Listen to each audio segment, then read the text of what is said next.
Welcome back to the channel. Today we've got the 2025 Z4 sDrive30i, in other words the base model here in the US market.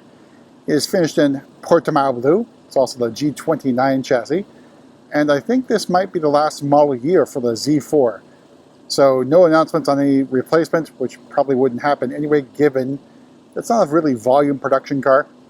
That's unfortunate. It's a legacy from the going back to the E36/7 days.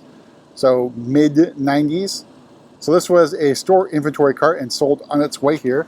So let's go over all the features on this car. One sync works. Oh, too late.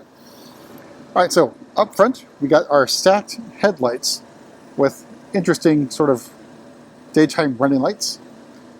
Shadowline lights. You can see a cornering out there in the corner, of course. The grille, so we've got the Shadowline package with this honeycomb type grille. There's no parking assistance package in terms of cameras on the Z4. There's an optional active cruise control. You can see the mount would be in there. It's not behind that grille. So moving over the side, silver wheels are making a comeback. So these are the style 798Ms. They are 18-inch wheels. And it comes with the Michelin Pilot Super Sport tire. And you're probably wondering, why the heck has this thing got Super Sports? I need to think back to when the development of the Z4 happened. So, what, 2016, 2017, somewhere in that time frame? Meaning the Michelin Pilot Sport 4Ss weren't even on the horizon yet. So this has got OEM spec Michelin Pilot Super Sport, still a very good tire. Then, taking a step back, so you can see the side profile, and we'll have the top down momentarily. Then out back, we've got Z4 and sDrive30i badging in chrome, where you have a dual exhaust, and really not much of a diffuser in terms of functionality. A couple grooves here and there, but really not a great diffuser. All right, and there's that 3/4 view. And side view, the very lovely Roadster. Let's make our way inside, go over pricing and options on this Z4. Now, one thing that we did add to this car, carbon fiber mirror caps. So something you can add to the vehicle. So opening up, we have the Cognac Vernasca leather, which I think is a very nice complement to with Portimao Blue. So seats, I think, were originally from the, actually I guess it wasn't originally from, because it's on the Z4 first, so it did appear on the X2, I think, at one point in time, previous generation, as well as the M135i. So fairly comfortable seat, well bolstered and quilted, and there's a little bit of contrast stitching going on with it. Now, hard to see, but it does have lumbar support and side bolster adjustments over on this side. Usually for BMW, those controls are over here, but not for the Z4 for whatever reason. We also have a manually powered chrome catcher, and then M badging on the door sill. All right, so on the inside, your standard M Sport steering wheel. It's a legacy one because it is round. You have M badging, heated steering wheel button, no M stitching. Over here, controls for your standard cruise control or dumb version of cruise control. Shift paddles here. In front of me, the live cockpit for iDrive 7. And then heads-up display. The rest of the display for iDrive 7, the Legacy. It's one of the few cars that still has it, the other being, of course, the 8 Series. And currently the 2 Series Grand Coupe, along the lines with iDrive 7, because X3 has now moved on. Actually, I take it back. X4 still has iDrive 7, because it's still a previous generation X4, because there isn't going to be a replacement for it. So, legacy controls here for climate.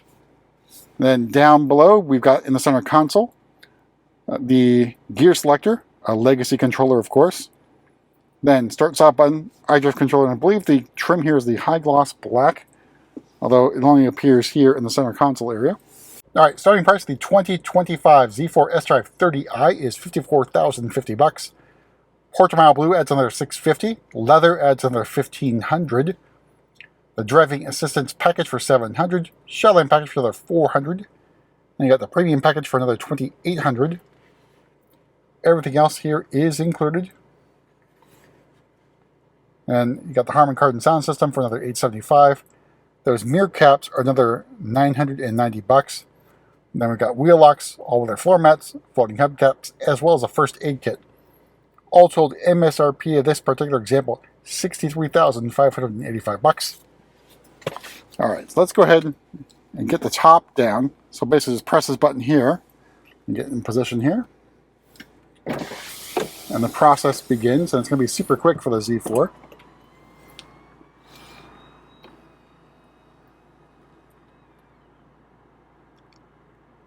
And movement complete. All right, so here's a top-down look at the Z4. And you do have a little bit of space in the back here for all your luggage needs. There's a pass-through thing right here as well. Built-in wind deflector. All right, let's move to the trunk. And I think the good thing about the Z4 is the roof basically folds in up here, which means your cargo area is actually pretty decent size. Given that it's a roadster, you should know that going in. It's not going to be the most cavernous cargo area, but it's still pretty good. All right, let's make our way towards the hood. You can see what lies beneath the hood of the Z4. Look at that side profile. I think it looks pretty good with the roof down. Let's open up this large hood. You see how much that hood folds up or tilts up. All right, so under the hood here is the B48 inline 4 2-liter turbo engine. In this case, it is a 255 horsepower engine with 295 torques. So very similar to what you get on the 2 Series and 3 Series and 4 Series. But more than enough. And I think back to the Z3, when it first debuted, I think with the M52 engine, you get about the same horsepower, around 250 horsepower. But it's, obviously it's going to be a much more modern package. But that's it for a look at the latest Z4 30i to arrive. I'll see you in the next video.